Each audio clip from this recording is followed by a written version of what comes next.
Hi friends, ఈరోజు Sunday కదా. మేము అమ్మవారి దర్శనం చేసుకుందాం అనేసి రక్తమైసమ్మ టెంపుల్కి అయితే వెళ్తున్నాము. అసలు ఈరోజు ఎందుకు వెళ్తున్నామంటే, నాకు ఆపరేషన్ మంచిగా అయ్యి నేను ఇంటికి సేఫ్గా వస్తే అమ్మవారిని దర్శించుకుంటామని చెప్పేసి నేను మా ఆయన అయితే ఒకరికి తెలియకుండా ఒకరికైతే మొక్కుకున్నాము. ఆపరేషన్ అయిపోయిన తర్వాత చెప్పిన అన్నమాట, నేను ఇట్లా మొక్కుకున్నాను, నాకు మంచిగా ఆపరేషన్ అయ్యి నేను మంచిగా ఇంటికి వస్తాను అంటే నేను కూడా మొక్కుకున్నాను అన్నాడు.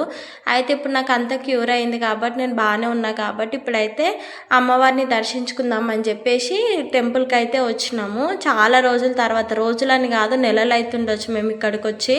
ఇక అమ్మవారిని అయితే దర్శించుకొని కొద్దిసేపు అయితే ప్రశాంతంగా అయితే కూర్చున్నాము. అక్కడ ప్రసాదంగా పులిహోర అయితే పెడితే పిల్లలకైతే మా ఆయన అయితే తినిపిస్తున్నాడు. అమ్మవారిని చాలా రోజుల తర్వాత దర్శనం చేసుకున్నాం కదా, చాలా ప్రశాంతంగా అనిపించింది. ఇక దర్శించుకొని ఇంటికి వచ్చే దారిలోని మల్లన్న స్వామి టెంపుల్ ఉంటుంది. అక్కడికి సడన్గా మా ఆయన బండి ఆపి ఇక్కడ కూడా మల్లన్న స్వామిని కూడా మొక్కేసి వెళ్దాం దా అంటే, అబ్బాయి ఏంది రోజు ట్విస్టులు ఇస్తున్నావు, అసలు నిద్ర వస్తుంది అన్నావు కదా, నైట్ అంతా నిద్రనే లేదు డ్యూటీలో అని చెప్పినావు అంటే, ఇంకా 5 నిమిషాలు అయితే ఇంటికి వెళ్ళిపోతాం కదా, వెళ్ళే దారిలో ఉంది కాబట్టి ఇక దర్శనం చేసుకొని పోదాం దా అంటే, ఇక సరే అని చెప్పేసి లోపలికి అయితే వెళ్ళినాము. నాకు కూడా ఇంకా ఉండే మల్లన్న స్వామిని దర్శించుకుందాం అని చెప్పేసి, కానీ కాకపోతే చెప్పలేదు, ఆయనకు నిద్ర లేదు కదా, మళ్ళీ డిస్టర్బ్ చేయడం ఎందుకులే అని చెప్పేసి ఊరుకున్నా.